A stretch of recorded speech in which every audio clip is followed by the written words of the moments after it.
अगर आपके पास 2 अदद आलू और 1 अंडा है तो ये रेसिपी मस्ट ट्राई कीजिएगा, क्योंकि चिप्स, पकोड़े, समोसे तो खाए होंगे आपने, लेकिन ये मज़ेदार यूनिक सी रेसिपी शायद ही अंडे के साथ आपने पहले ट्राई की हो। तो अच्छी लगे तो सब्सक्राइब मस्ट। इस रेसिपी के लिए सबसे पहले तो आपको चाहिए आलू। 2 बड़े साइज़ के आलू ले लीजिएगा। उसको इस तरह से आपने छिलका उतारने के बाद लंबा-लंबा काट लेना है, थोड़ा मोटा-मोटा काटिएगा। उसके बाद आपने इसके अंदर शामिल करनी है कसूरी मेथी। एक छोटा चाय का चम्मच भरकर आप कसूरी मेथी हाथों से मसलकर इसके अंदर शामिल कर दीजिएगा। फिर आपने इसके अंदर शामिल करनी है कुटी हुई लाल मिर्च, 1 टेबलस्पून आप इसके अंदर भर के शामिल कीजिएगा। कुटी हुई लाल मिर्च के साथ ही आप इसके अंदर शामिल करेंगे नमक हस्बे जायका, या half teaspoon to 1 teaspoon के करीब तरीन आप इसके अंदर नमक शामिल कीजिएगा।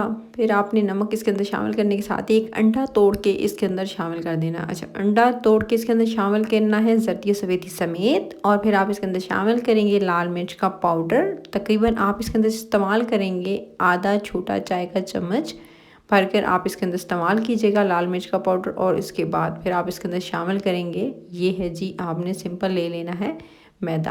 अच्छा, मैदा ले लेंगे और इसके अंदर शामिल करेंगे 1 टेबलस्पून भरकर आपने इसके अंदर शामिल करना है। और उसके बाद तमाम चीज़ों को अच्छे से मिक्स कर लेना है।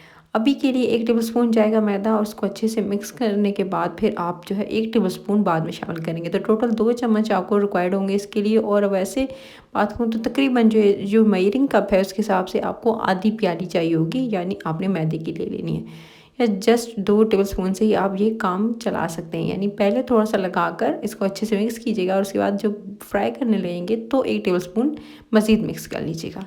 तो मैंने इसको मिक्स कर लिया। मिक्स कर लेने के बाद 1 टेबलस्पून जब मैं इसे फ्राई करने लगूंगी तो तब इसके अंदर मिक्स कर लूँगी। फिर उसके बाद आपने तेल गरम करना है। तेल गरम करके इसके अंदर आपने जो है फ्राइज़ को इकट्ठा भी डाल सकते हैं, और अलग अलग करके भी इस तरह से आप जो है वो इस आलूओं को डालते जाएंगे।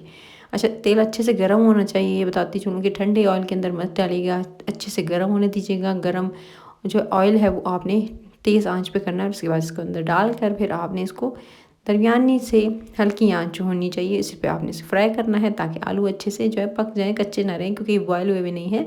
तो आपने थोड़े, क्योंकि बड़े साइज़ के भी हैं, मोटे रखे हैं मैंने कटिंग करते हुए, तो आपने इसको जो है पर इस तरह से फ्राई करना है कि जो आंच है वो हल्की धीमी होगी तो उस पर अच्छे से कुक हो जाएंगे। और अच्छा सा कलर आ जाए तो बस क्रिस्पी क्रंची जो है वो इसके गोल्डन कलर आने के साथ क्रिस्पी क्रंची उनके ऊपर की जो सरफेस है वो आपको जैसे फील हो तो बस आपने निकाल लेना है। और निकाल कर इसे बटर पेपर निकाल लीजिएगा।